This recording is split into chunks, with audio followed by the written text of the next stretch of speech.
You are listening to the Starter Girls podcast with Jennifer Loading. Whether you are starting a project, starting a business, starting a brand, or starting a movement, we are here to talk about it. The Starter Girls podcast is brought to you by Walt Mills, photographer of Glad Models Agency. If you're in the Dallas or surrounding area and you need some photography, check out Walt Mills. You can learn more about him and his work at photosbywalt.com. And with that, we are going to get started. Today is a great day to be brave. You might as well start now. You have the power to change your circumstances any day you decide. Let today be that day. Rise up, be amazing, be you, do you. All right, guys, I'm super excited to welcome my guest to the show, Liz Meyers. I'm going to tell you a little bit about her before we get her on here.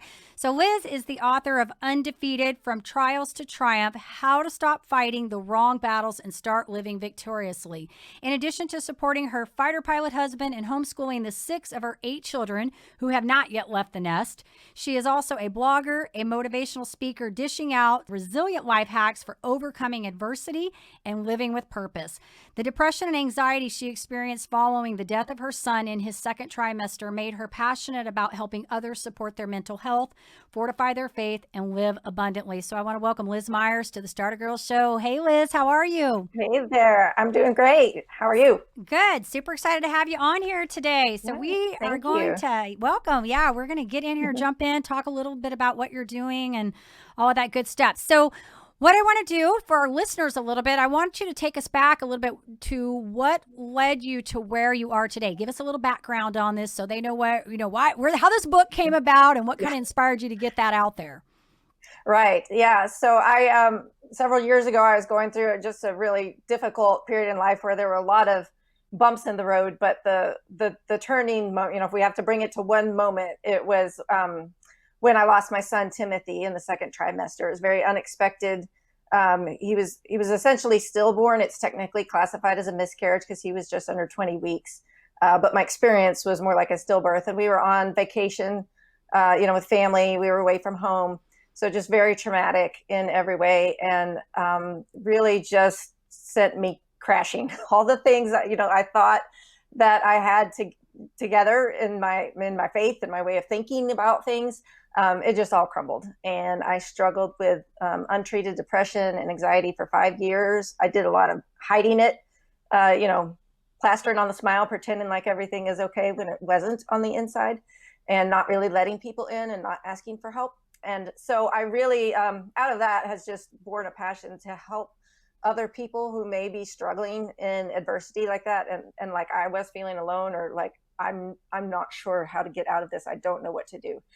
So I just want to share some of the lessons that I've learned in my struggles, my journey, and hopefully maybe, come alongside other people, maybe help give them a shortcut, or if that's not possible, just to be able to walk alongside them and hold their hand and say, I'm so sorry.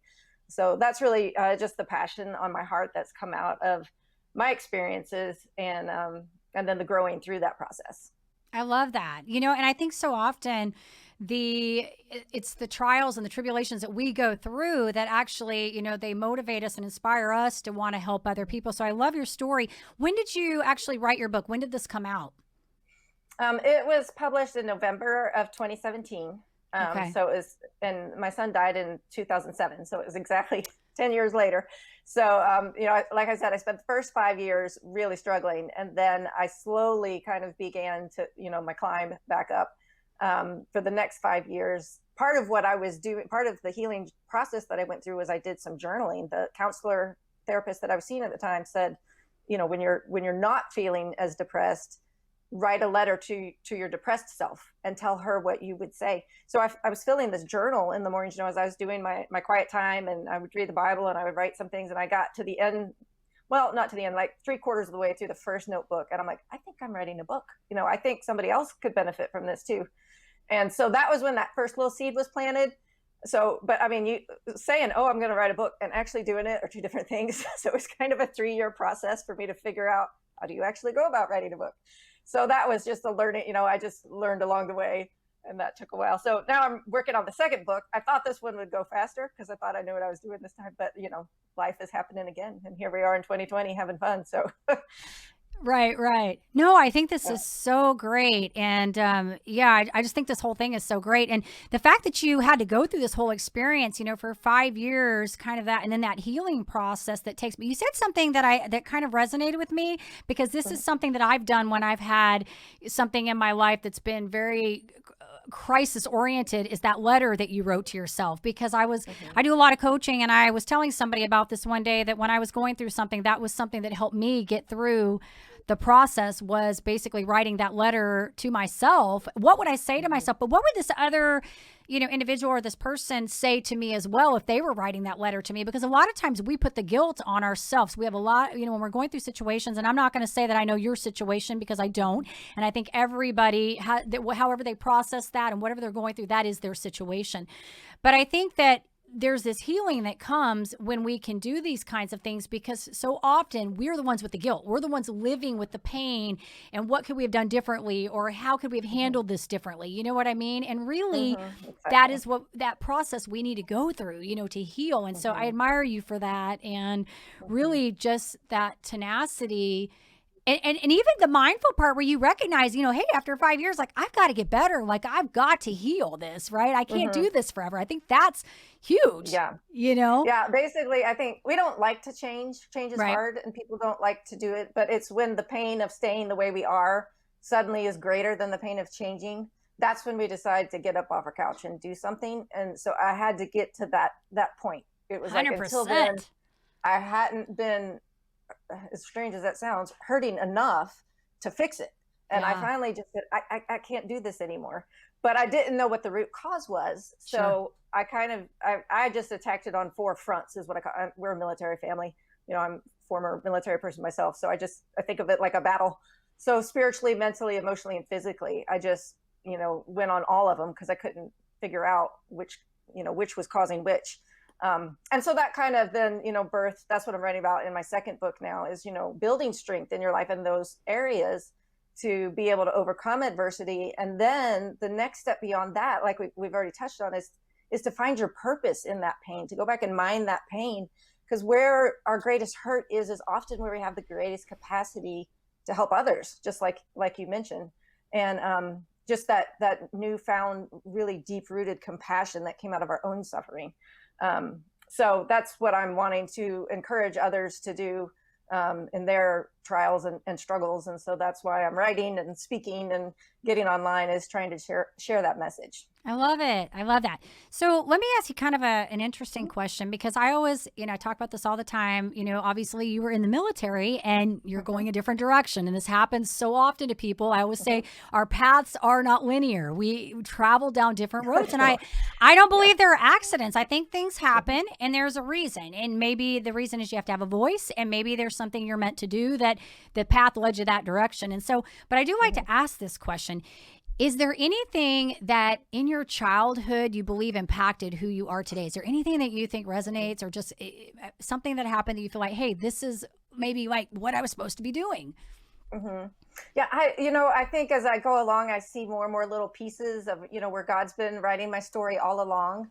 Um, the interesting thing, I was thinking about this earlier today, and it's kind of a strange story, but a lot of people would always ask me, well, why did you go to the Air Force Academy? Like, what were you interested in doing that?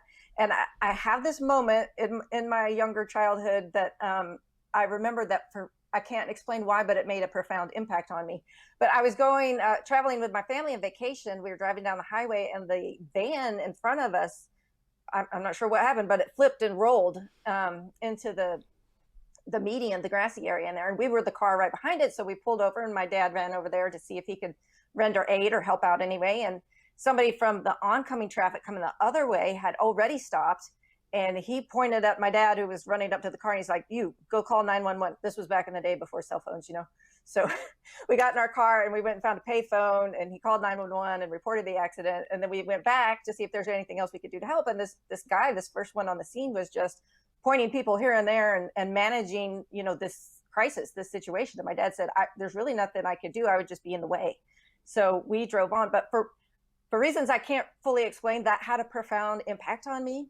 My dad said, about the guy, he's like, "You can tell he had military training," because he didn't just say, somebody call 911, or run around. He's like, you call 911, you do this. And so I just thought to myself, I'm like, I want to be that kind of person. I want to be that kind of person who can be calm in a crisis and, handle the pressure and whatever. And so it's taken me, most of my life to figure out that if you want to be that kind of person, you don't need to go into the military. What you need to do is have 8 children and then homeschool them. And then you will be ready to handle any crisis that comes. I love this. And this was actually funny that you even said this, because I was just going to lead into that really quick to tell us about your kiddos. Like, how old are these kiddos that you were homeschooling? Because you are definitely a busy mom. I love it. Yeah. So my youngest is 8 and my oldest is 22 and he's in the Marines. He's married. So we also have a daughter-in-law too, who is our 9th, and then my bonus son in heaven, Timothy. So all together there's 10.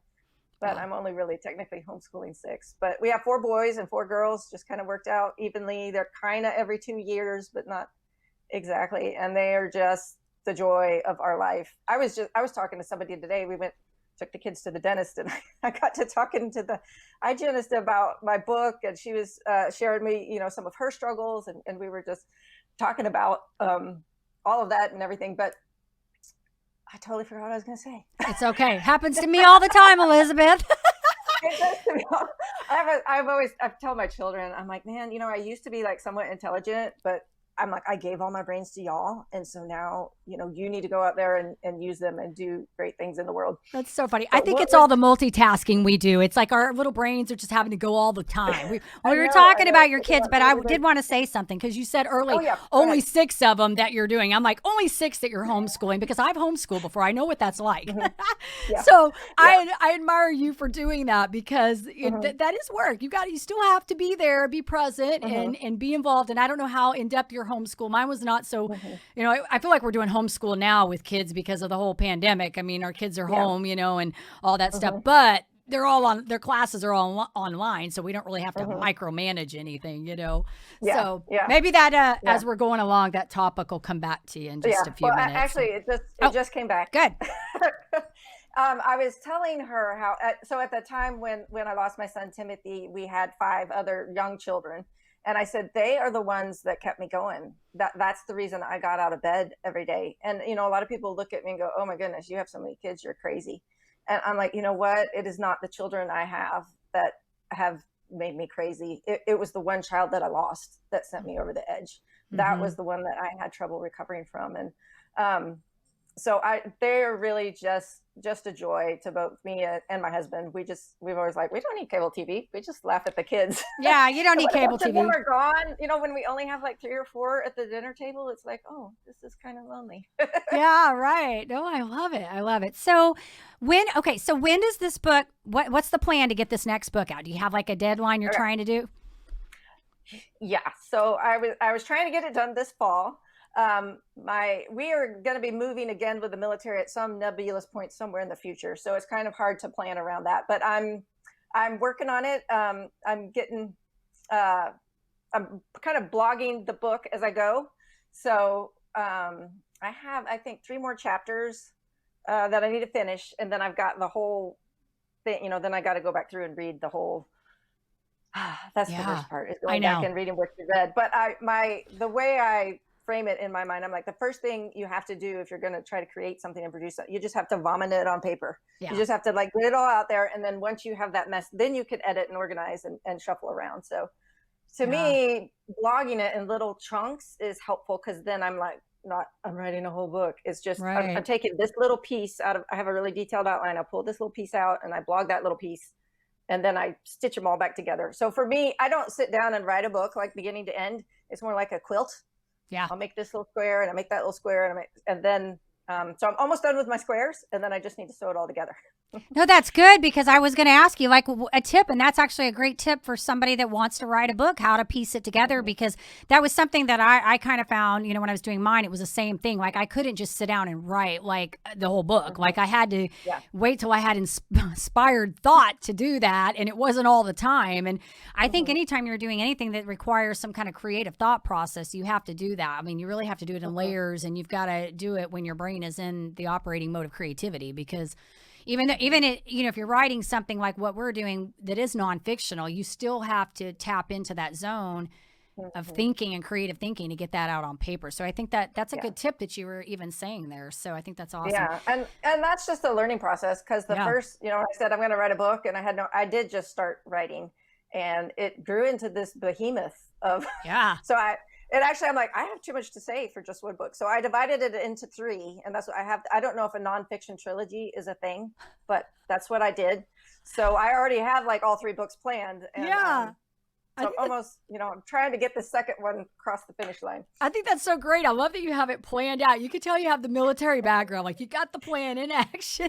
Yeah. I'm like, I don't even know if there's going to be a second book right now. We're not even going to talk about that right now. Like, I don't even know what the title would be or anything. So I think that's great. So let me ask you kind of a question. This is a little bit serious. And I kind of want to know, in your eyes, how do you define success? What does that look like for you? So this is kind of a big overarching thing, but for me personally, it's doing what I was put here on this earth for, doing what God has created me for, designed me for. I believe that each one of us is here for a reason, and it's maybe not necessarily just one reason.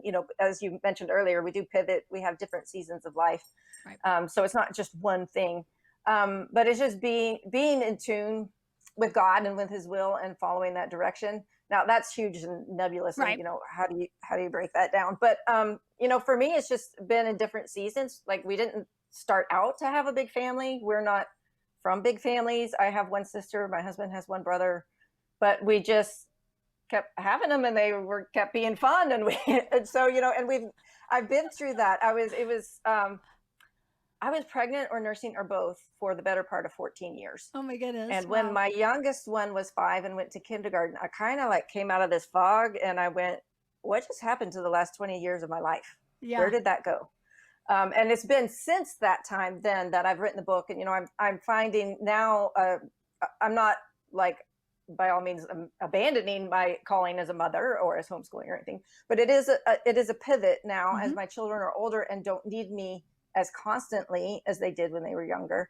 I do have the free time now I feel like, there's this burden on my heart, like I shared earlier, to share this message with others and to help them. And so, I think it's just that navigating that of what is it I'm supposed to be doing now, and work on that. And then, what's the next step? So, right. No, I agree with you 100% on the seasons, because I think we do. We all get to, you have the availability to do different things at different times in your life. And so I do think that it's a neat thing. I mean, I'm kind of in that place where you are now, where my kids are big now, and it's almost a scary thing, but a refreshing at the same time. You know what I mean? Like, you navigate these new waters, and you're like, when you were talking about having kids all these years, I felt that way about preschool, because mine are all 4 years apart. So they were all election year babies. And it was like we were in preschool forever. And the day that my son exited out of preschool, I remember sitting in the car and crying, because I was like, oh my goodness, this is like a decade of preschool that I have just exited. And I'm like, now they're all big. My youngest is 16 and he's driving. And I'm like, now we're on to these other things. And it's like every time we hit these milestones, I'm like, okay, we've exited out of another era. But like I'm having the ability to do more things now that I couldn't do when they were younger, and I had to be more present and on point and there, and in their space continuing. They don't like me near as much now. I'm not as cool.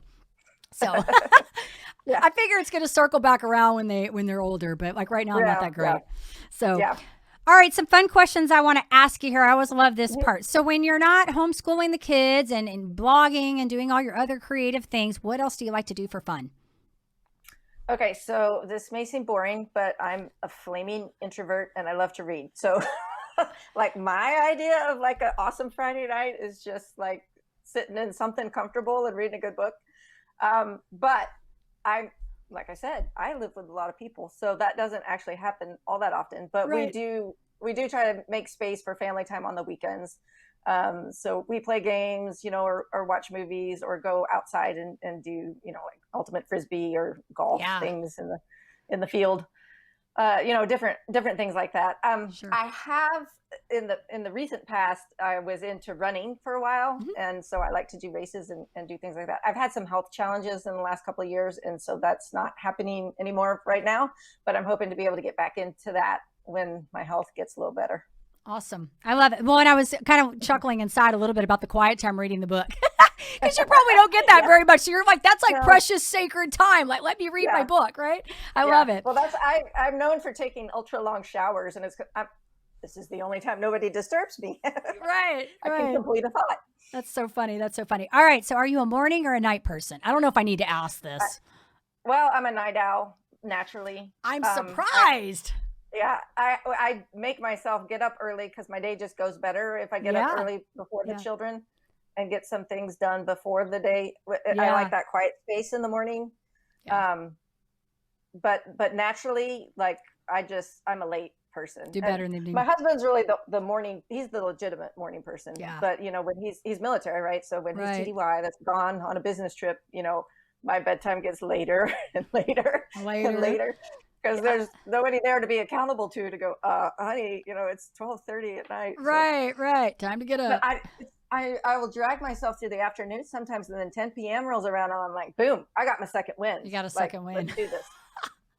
I know I'm crashing at that time. Chris, my friend back here that does the videography, he knows, like I've told him, I said, like, look, my bedtime's coming. I can't think after a certain time. Mm-hmm. Like I start losing brain cells because I'm up at 5 every day. Like I get up early and I'm like kicking butt all morning. And then by like 2:00, I start going on the downhill, So I can totally relate with where your husband is. All right. So are you a cat or dog person?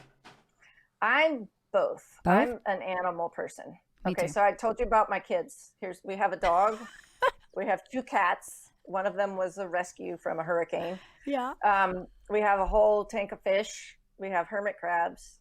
We just recently rescued a turtle, and my son found a baby snake, and we have gerbils. We've had every one of those animals, and we do have a turtle right now. We've got more than you, believe it or not. I have a menagerie, but we've had every one of those crabs, a snake. We've had them all, so I can relate to that. All right, and what is your favorite food? Does chocolate count? Yes, chocolate's good. Okay. Chocolate's my favorite food. If it has to be a legitimate food, then it's probably Mexican food. Gotcha. I'm a native Texan too. We're in the military, so we move around, but gotcha. I was born in Texas, so. All right. Tex-Mex is the best. And if you could be any character or superhero for a day, Elizabeth, what would you pick? Ooh, a superhero. Okay, so I mean, like the first thing that comes to mind is Wonder Woman, of course. I was just talking with my daughter about her the other day. I like how she's intelligent and she's kind of innocent in a pure way, but she can still like kick butt. And that's awesome. She's rough and tumble. But if I could make up a superpower, I want to be able to push the pause button on life and just kind of go, okay, pause, let me catch up. Yeah. And then, okay, now I'll re-engage. That's what I wanted that like my whole life, but I don't know that there actually is a superhero that does that. But I like the pause. I have not had anybody say that. Pause girl. Pause girl. I haven't had anybody say that before. I think that's awesome. I think that's great. So Elizabeth, if our listeners wanted to learn a little bit more about you, find your books, where do we send them? Sure. My website is elizabethmeyers.me, M-E. So my name's Elizabeth with the Z, and then Meyers, 2 E's, and an S on the end. There's like 10,000 ways to spell Meyers. I know. And then, right. Yeah. And then .me, M-E, not .com, which I think is cool because it's Elizabeth Meyers is E-M and then .me. So it's easy to remember kind of in reverse. But there's places to get on connected with me there, or there's a contact form if people want to reach out to me there. And on most social media platforms, I'm at the Liz Meyers. Okay. Because Elizabeth Meyers was already taken. So perfect. All right. Awesome. Well, when this goes out, we'll be sure that we tag you and we get all your contact information so that if anybody wants to get the book or find out more about you, they can absolutely come back that way. So this has been awesome. I've had a great time chatting with you. Glad that we got you on here and you got to talk a little bit about your story and your book and all your amazingness. And so I do want to say to our listeners, if you enjoy our podcast, of course, please give us a rating both on iTunes and Facebook because we can't do this without you, and hit the subscribe button on YouTube. And with that, I'm going to leave you guys with a final thought. Something very beautiful happens to people when their world has fallen apart. A humility, a nobility, a higher intelligence emerges at just the point when our knees hit the floor. That's by Marianne Williamson, by the way. All right, you guys take care, be safe, and be kind to one another. We'll see you next time.